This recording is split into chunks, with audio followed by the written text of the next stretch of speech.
Súbete e inclúyete. Nuestro norte es el sur.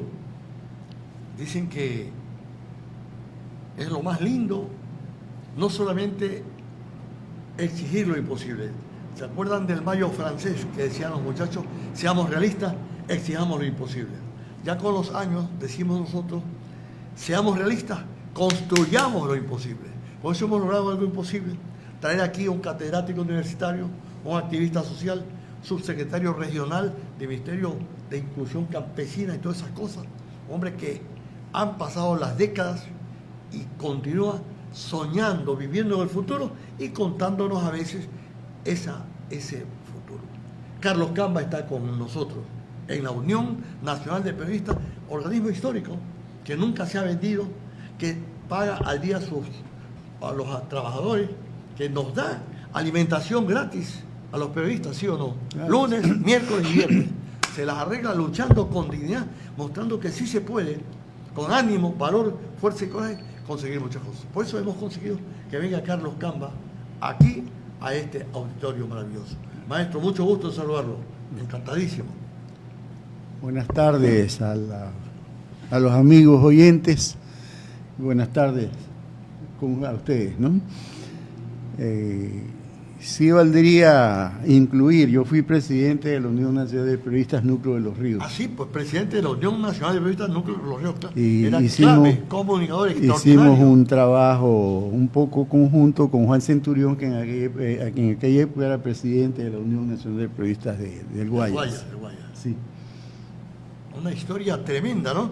Oiga, y ese tipo de aventuras que lo ha llevado a lugares estelares de investigación, de conocimiento de nuestro pueblo, sobre todo el sector campesino, ¿cuándo lo inició usted?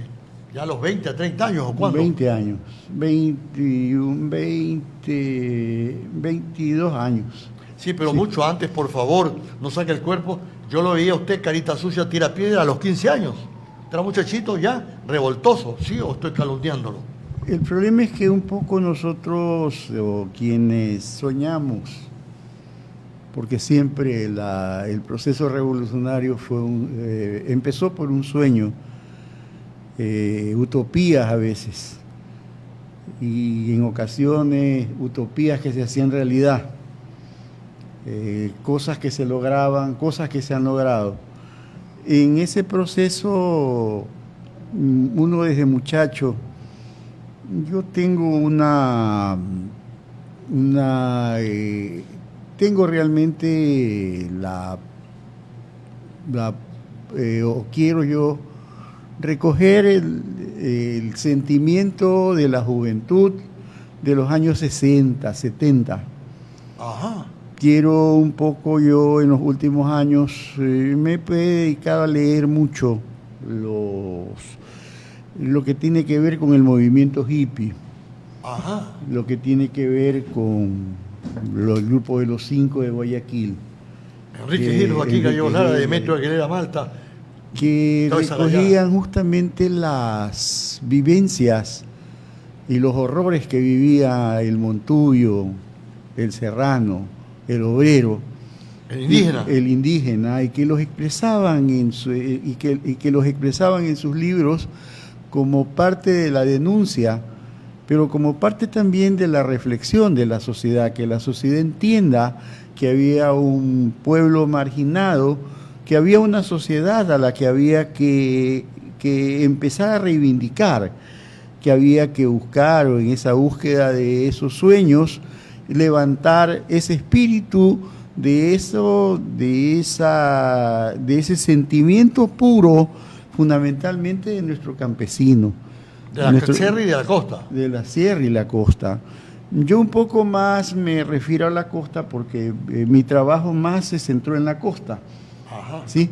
Y pude entender por la vinculación que tuve con ellos ya directa después de los 20 años, 21 años, la vinculación ya directa con ellos, que me permitía conocer realmente o entender cuál era el sentido de la lucha. ¿En qué sentido es esa vinculación? La vinculación va porque nosotros desde muchachos soñábamos. Yo tenía 12, 13 años y en las emisoras, fundamentalmente en Atalaya, recuerdo, Ajá. y Agencia Ecuatoriana de Prensa, Sí, sí, sí. uno escuchaba Urge. Unión Urge. Revoluciones de Juventudes Ecuatorianas. Urge, Revolución, las calles,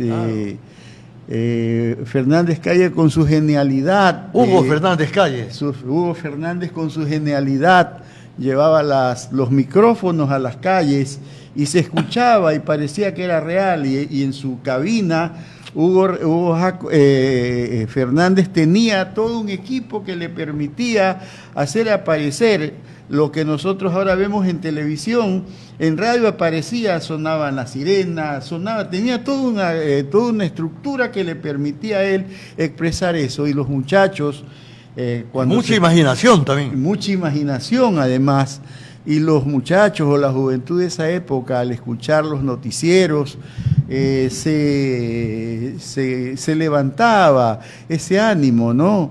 Urge en las calles, los obreros en las calles, el discurso, la entrevista que le hacía a los dirigentes de esa época. Eduardo Flores Torres. Claro, Eduardo Flores Torres. Asesinado, Milton Reyes un poco en Quito, y acá Rafael Brito, claro. ¿sí?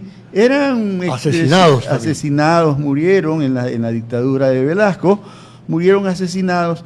Eso creaba un sentimiento y una necesidad de querer cambiar una sociedad injusta. Guayaquil en aquella época era pequeño. Guayaquil era Julián Coronel, Sedalana, el Sedalana, la el río Guayas, el río Guayas, y ya en el 60 hasta la 29. Claro, o sea, ¿se Después acuerda? de la 29 había puro puentes, era Guayaquil. Lodo y puentes de madera. Y Guayaquil era lodo. Guayaquil fue lodo por eso se llama Puerto Lisa. Porque Puerto Lisa llegaban las barcazas o los barcos de bajo calado, llegaban y dejaban la mercadería ahí, ¿no? Y la lisa, el pescado, la lisa. Y por eso se llama Puerto Lisa. ¿Y se acuerda del poeta que decía, ciudad del río grande y del estero, donde el sol es un sol domiciliado, que amanece riendo en el primero y se duerme soñando en el salado? Era chiquitito. Eso era lo que Guayaquil. Justamente me acordaba, ¿no? 400.000, 300.000 habitantes. Hablando del estero, ¿no? ¿Qué era el estero? ¿Qué era el estero? El estero eran grandes extensiones. Salado. El estero salado, eran grandes extensiones. Brazo de mar. Profundos, sí, brazos de mar que cruzaban la ciudad, ¿no? Pero ahí había lagartos también. Había lagartos, era realmente Guayaquil. Aquí hay una isla que le llaman ahora. Para llegar a esa isla uno tenía que ir en canoa, ¿no? ¿Cuál es la isla? La isla Mondragón, algo así, una isla, sí. No, acá en ¿Por el lado del Salado? Por el lado del Salado. Había una isla, todo eso fue rellenado. Desapareció la isla. Desapareció la isla. Uy, Dios santo, ¿no? Guayaquil era una cosa, era partes esteros, la mayoría era esteros, ¿no? Era una perla, como decía. Era una perla realmente. Ustedes iban, nosotros... Yo en la calle donde vivía jugaba con chalacos, claro. Los pescados esos bellos, ahora le llaman chame, y los exportan. Yo corría con los chalacos en el agua, al pie de mi casa había lodo en cantidad, porque arriba había puentes de madera, ¿se acuerdan? Claro. Nosotros para hacer proselitismo político íbamos al Estero Salado. ¿Ah, sí? Al Estero Salado, al puente 5 de junio, alquilábamos botes y empezábamos a conversar al calor del estero, al calor de todo porque eran brazos de estero, ¿no? Tremendo, ¿sí? Maravilloso. Era maravilloso. La delincuencia no era así, uno podía navegar sin problemas. Claro. Uno que otro ladrón de repente, pero no era pues... La delincuencia solamente estaba en Quito, en la presidencia de la República, los diputados y todo el poder. Y a veces la policía. Pero el pueblo era más zanahoria, más sano. Y acá en CDG. Ah, sí, pues CDG. ¿Qué es la CDG? CDG era Cuenca del Guayas. Cuenca del Guayas, que normalmente el que dirigía CDG era Marcelino Laneado de Win. Beso, ¿no? Normalmente. Dueño de banco. Dueño del banco, después dueño del Banco del Pacífico. No. Usted conoce toda esa cosa. Sí. Y usted entonces ahí se metió al movimiento campesino. ¿Por qué? Nosotros, Siendo usted no es Montubio, usted es de la ciudad. Nosotros originalmente pensábamos construir un movimiento en la ciudad.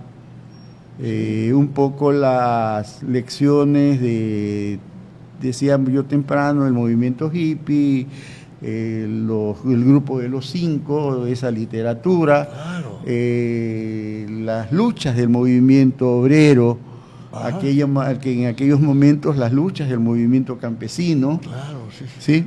Hay que recordar que el movimiento campesino en la sierra, los hacendados hasta el año 60, ustedes en El Universo encontraban que vendían la hacienda con todos los asperos y los indios, ¿no? Claro, sí, ahí, pues, en Vendían El Universo, indios, ¿no? en los periódicos principales del país decía, se vende tal hacienda con tantos aperos, tantas cosas y tantos indios. Se vendían los indios en pleno siglo XX, Y estamos 1960. 1960 estamos hablando, ya no estamos hablando de los siglos pasados, ¿no?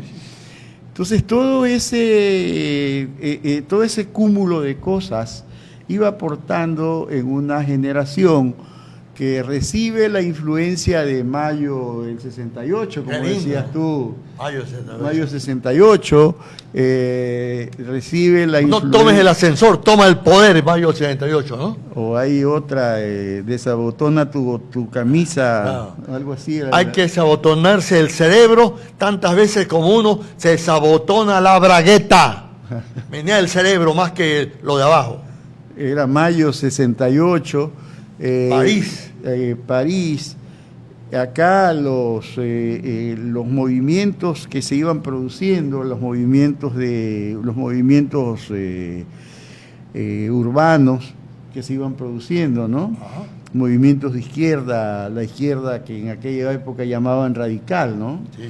MIR y varios organismos, ¿no? MIR y Auxiri. MPD, Auxiri. No, MPD es mucho después. Después, ¿no? Auxiria, en esa época era partido comunista, marxista-leninista, PCML era en esa época. El partido Claro, del MPD. después fue MPD, ¿no? Claro.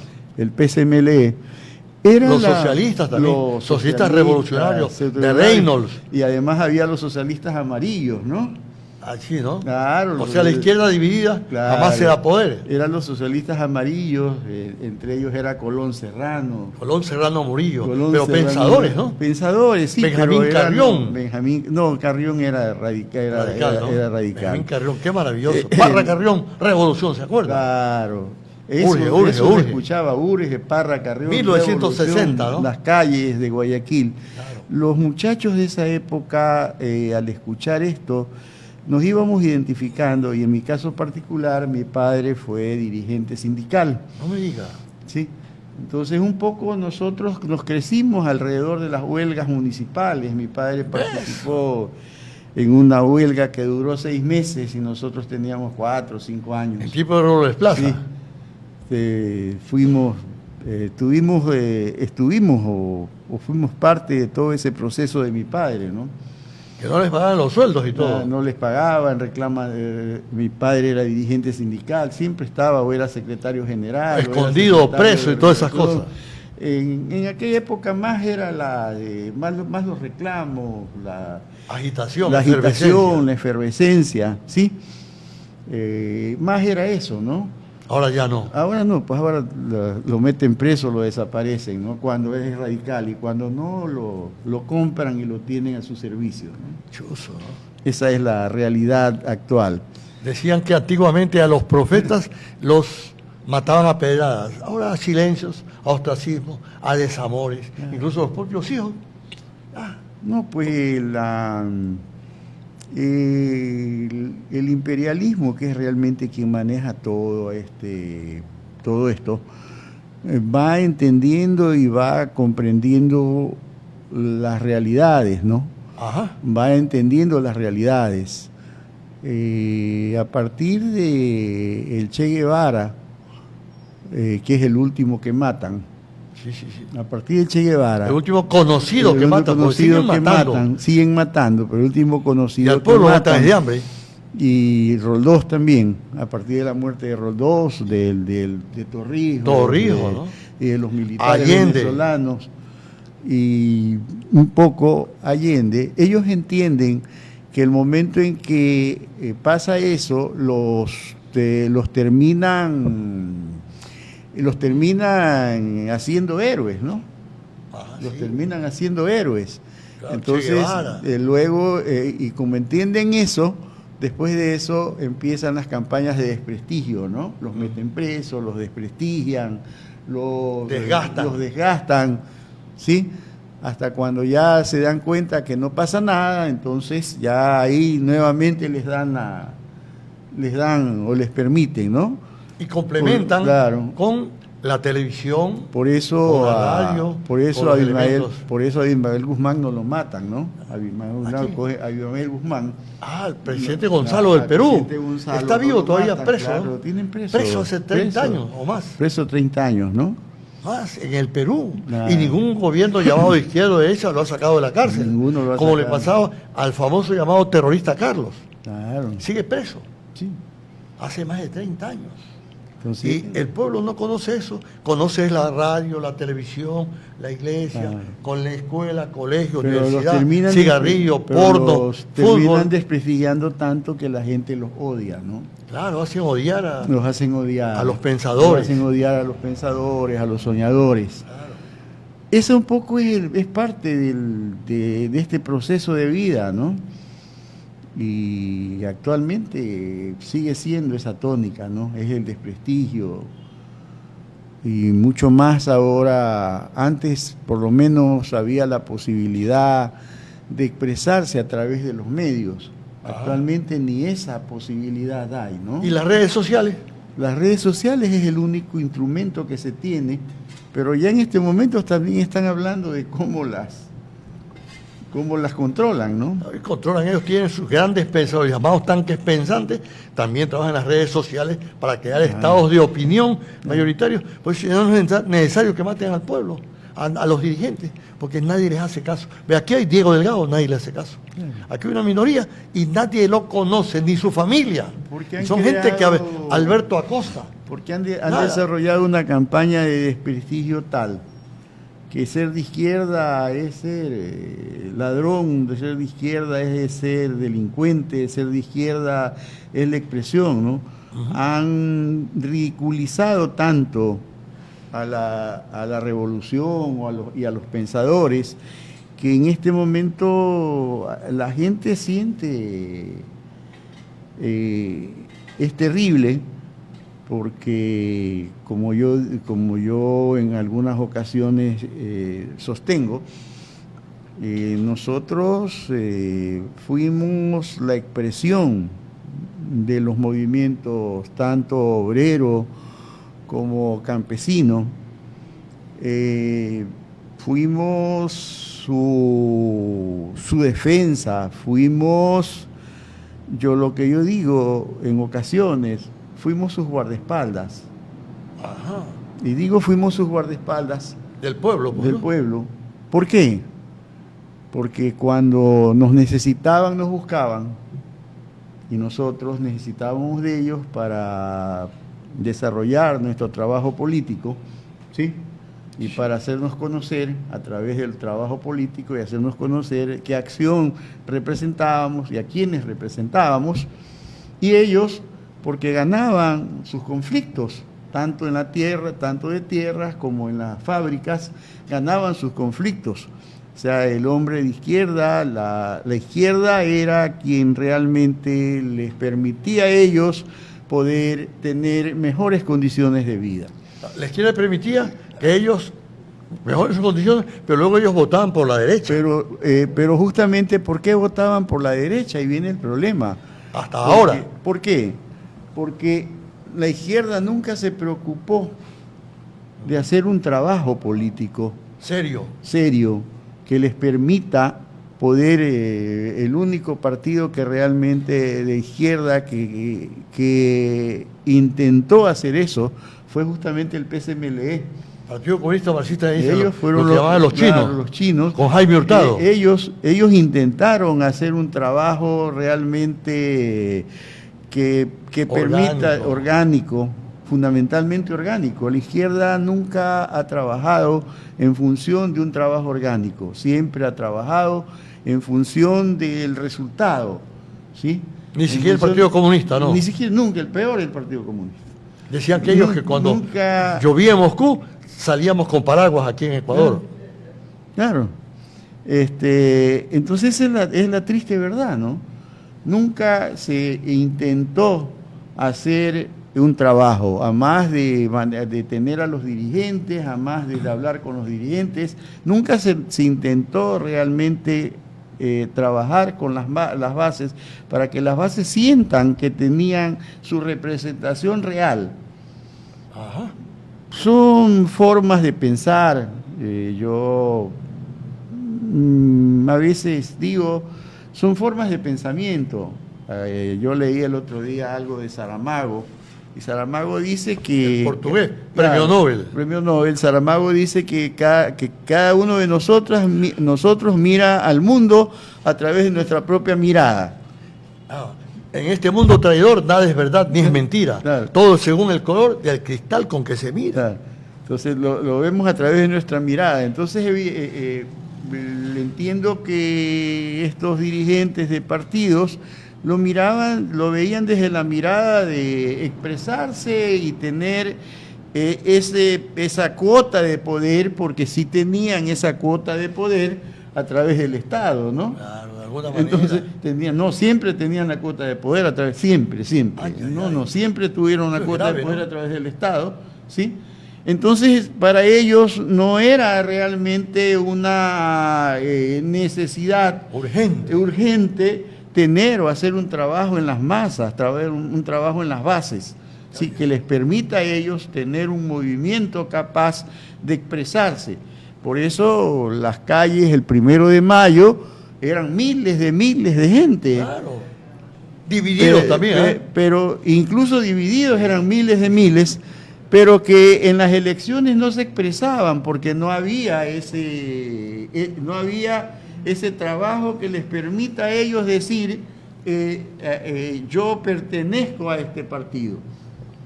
Yo en alguna ocasión daba ciertas clases políticas a grupos políticos. En varios sitios, fuera de la ciudad, sitios, en el campo y todo. Y yo les decía, ¿no? Los partidos políticos, el PRE. ¿Quién es el PRE? El PRE son los matuteros de la Bahía, los que sostienen el PRE, ¿sí? Son los matuteros de la Bahía. Ajá. Y entonces los matuteros de la Bahía sostenían el PRE, ¿no? ¿Y ahora quiénes sostienen ellos? Ahora están los narcos, ¿no? Están sostenidos por los narcos. ¿Sí? Y ellos sostienen a los gobiernos de turno. Y sostienen a los gobiernos de turno. Son parte del gobierno de turno. Y además son parte de los gobiernos de turno. Del actual incluso. Del actual. Recuerden que en el anterior gobierno, a Galá en la casa le encontraron 2 camiones llenos de medicina del Seguro Social y lo juzgaron no por los camiones, lo juzgaron por unas estatuillas que decían que eran históricas y que él las tenía en su casa. Ahora, ¿cómo logra usted, en los pocos minutos que nos quedan, incrustarse tanto en el movimiento social, pero está vivo? Carlos Camba ha trabajado mucho en el campo, ha sido presidente de la Unión Nacional de Periodistas en la provincia de Los Ríos, ha tenido incidencia nacional e internacional, diplomados en el extranjero, en Cuba, por ejemplo, y ha logrado maestría, ser magíster. ¿Cómo ha conseguido estar vivo y tener esa lucidez cuando usted realmente, como todo idealista, parecía nihilista, que estaba luchando por algo que no existía y buscando, se le iba a seguir y seguía ahí?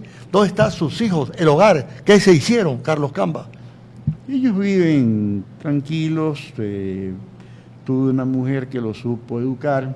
Normalista, luchadora, educadora. Pero no lo pudo educar a usted sigue siendo un conspirador permanente. Nos conocimos así ya, ¿no? Nos conocimos y a ella... Hace 10 años. Hace 50 años. 50 años que viven juntos, ¿no? 50 años. ¿Todavía no lo votan o ya alguna vez? No, ya no, ya a estas alturas ya no hay.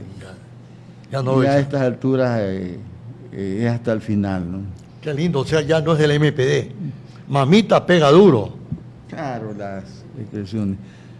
Sí, o sea, es necesario, sí, yo creo que un poco los partidos deben tener... Yo en el último proceso de militancia que tuve, también tuve la oportunidad de relacionarme con estos estrategas de la política. Ajá. Y por esa razón después yo daba clases de comunicación política en la universidad. Hasta que vino el shock del futuro de McLuhan. Sí. Y ahí cambió la situación. No, yo seguía dando más bien, claro, incluso la comunicación política, pues actualmente, antes la comunicación política era la tarima, las calles. Claro. Ahora la comunicación política son las redes, ¿no? Hay que manejar redes, hay que manejar, sí, Spock, esa es la nueva comunicación política. Los cyber zombies. Claro, entonces otra forma de adormecer a la gente. Son otras formas. Bonito.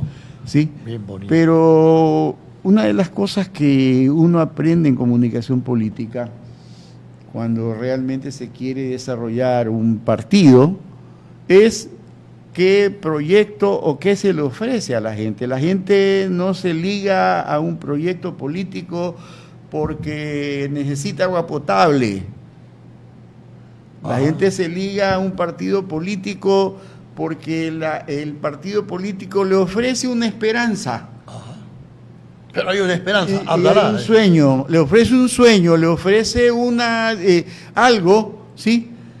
Y ese algo se tiene que cristalizar. Lucio Gutiérrez hablaba de la corrupción, contra la corrupción. Claro. Y a la gente no le importaba que faltaba agua potable, que no tenía servicios, que no tenía luz, no le importaba. A la gente quería que se pelee contra la corrupción. Que meta preso a los sapos. Que meta preso a los sapos. Eso era, o sea, ¿por qué?